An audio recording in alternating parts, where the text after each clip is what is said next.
Hey guys, it's Jamie here with MilkAllergyMom.com and Dr. Siri, my allergist immunologist from Midwest Allergy Sinus Asthma. Did I do it right? Absolutely, that was fantastic. MASA.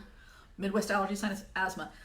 It was a play on words because we were thinking of like cornmeal, masa. Oh, very and good. We're here in corn country in Illinois. We are in corn country, and you probably also do some corn allergy. A lot of it. Work too. Yes. All right. Today our topic is OIT, oral immunotherapy, which we've talked about before, but today we want to keep it short and sweet. We want to define it for those who, we still get people who don't know what OIT is or oral immunotherapy. Just define it pretty quickly. And I will just share, if we have time, real quick how we got ready for it, because it's not something you can just walk into an allergy office and say, I want OIT. Right. So, this is what I want. Can you define what it is for us? Yes, so oral immunotherapy is a form of desensitization, just like you think of allergy shots or other forms of desensitization where they take small quantities of the food that you are going to desensitize to or become more tolerant to and over time develop tolerance. So it's not the same as a food challenge, which is actually a diagnostic procedure. A food challenge is so that people can see if you are still allergic to the food, so almost like a skin test, except a live test. And then you might actually have reactions. There is a possibility or risk of reaction. Oral desensitization is a process, just like any other process, where they take a small quantity of the things you're allergic to and try to negotiate or smooth your immune system to accept it, for many different goals, but one of the goals could be to eventually to be able to eat the food, which is full tolerance.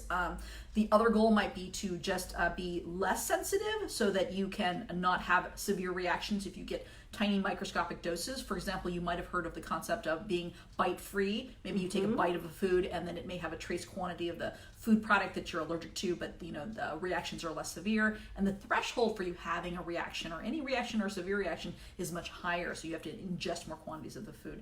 So desensitization has been used interchangeably with words such as immunotherapy and tolerance induction. These are all the same concepts. Ooh, I don't use that one very often, tolerance induction. All right. And so I like to think of it in as an allergy mom, kind of like allergy shots, where it really is, you hear of people having to go in each month or on a regular basis and keep doing this thing to desensitize. And that's the same thing we're doing with OIT in most cases. Is it's a longer term treatment plan that is very strategic and done with it. With the food that you're allergic to. The food that you're allergic to, and a doctor who knows OIT and oral immunotherapy, and not all allergists will do that. So if that is a goal that you have to find a doctor who is trained and has some experience in doing that for people with food allergies, right? Correct. To be fair and balanced, currently the people who are doing oral immunotherapy are typically, most of them have been doing it for a while. They've all had experience. There are more and more doctors engaged. There's a group which has been somewhat formalized that's been led by some fantastic doctors called the FAST team, and a lot of the doctors, about 150 now, have joined, and more are joining. There's a conference in June. They go to it, learn about the best practices in food desensitization, but some of your doctors may not be part of that. Maybe they have their own program, etc. And then once there's FDA approval for some of the products for desensitization, that's probably going to open it up to more physicians to be able to do things, at least for peanut, because that's the first one that's coming. But right now, not every doctor does it. They're not comfortable with it. They're not physically prepared. They're not mentally prepared. They're not staff prepared. So you'll have to ask your doctor if they do it or not. And so many of the doctors, I think in the United States, allergist immunologists, and you should see a board certified allergist immunologist. The ones who are not doing it, I think they're just waiting for more information. Maybe they're waiting for FDA approval. Maybe they're waiting for other processes. But hopefully it will be coming, and hopefully it will be available to most doctors who want to employ it. So it's not FDA approved yet, and so that's why it's just sort of, it's up and coming, and we're hearing a lot about it. A lot of people are having success with it. But well, to be clear, it's a process. So the process of food desensitization is not something you should FDA approve. What is FDA approved is the peanut powder that one of the pharmaceutical companies is making to be able to employ in this process. Gotcha. So the process of OIT is not something that is FDA approvable because it's a process or a protocol. It's not really so the FDA approves products, drugs, devices, things like products for streamlining the process for some doctors who would prefer it having to prefer not having a home brew or maybe peanut flour or something like that, or whole milk. They want an FDA approved a pill or product to be able to give to their patients. And as a milk allergy mom and a lot of our community, you talk about peanut a lot. A lot of the products are peanut, but sometimes milk is the product right behind peanut in some of those things that the trials and things that we're doing, right? For oral immunotherapy, I'm only aware of peanut going to the FDA, and then to talk about some clinical trials in the future for egg and for tree nuts. Okay, I was thinking of the milk patch. Yeah, so that's a form of desensitization. Oh, but that's not oral immunotherapy. That's right. That's right. Oh my gosh. Yeah. Okay, time to drink coffee because I am getting people confused. All right, and I just wanted to again go back to where I said we didn't just walk in and say we hear this thing exists. Can we do it? We personally had to do a lot of hard prep work. We started with getting our environmental allergies under control. You've got to have your asthma under control. You've got to have your eczema under control. A lot of us allergy parents, the food allergy is the big glaring elephant in the room that we want to tackle. But to do the desensitization does really require to have, we talk about the allergy bucket under control and addressing the whole picture and those other elements that are easier to control probably. So get those managed first, and then the oral immunotherapy has been a dream come true for us doing milk desensitization. Just because we're talking about peanut products doesn't mean allergists can't desensitize any allergy with their patients one-on-one and set up a protocol for them. Yeah, there could be a protocol virtually for any food. The most common, of course, the most common that people have, which are the targets are of course milk, egg, tree nuts.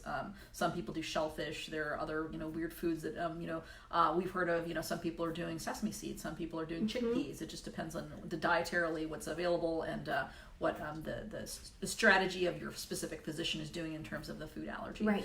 And that's oral immunotherapy in general right now, as it exists in the United States right now.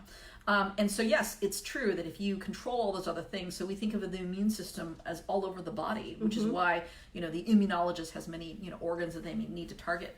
So if you calm everything down, you guys like to discuss things like the allergy bucket. If you calm that down, then when you're going through a process where you're introducing a new concept or a new thing into your body or trying to desensitize, you'll just be less allergic overall and things will be better controlled. And it's just a good idea to control allergic rhinitis. Then you don't have some confusion if your runny nose is from your OIT or from the pollen season. Right. It's good to control asthma because uncontrolled asthma, of course, as you know, there's risk of exacerbations.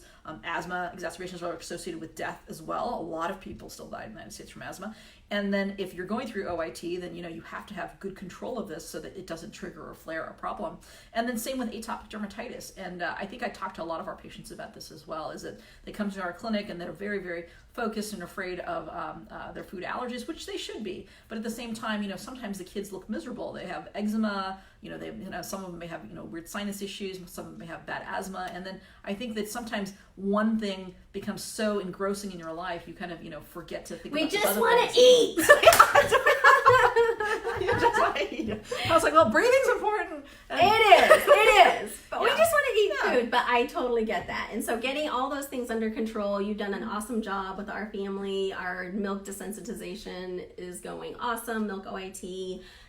You have done a low and slow approach with us, which I appreciate because we'd either be strictly avoiding or slowly working up to allergy freedom. And so we were in no hurry either way. It was going to be a long-term situation either way. So we went for the low and slow. You've done baked milk OIT with us first, which I'm so thankful. And we are now able to do liquid milk. And so yeah, that is oral immunotherapy in a nutshell. I have some experience. You've been doing it for years with patients, and I'm excited for more and more families to be able to find it as an option. I know that some have a hard time finding an allergist that will do it when they learn that it is a possibility, but hopefully that will change here in the future for our families and food allergy friends. It's exciting.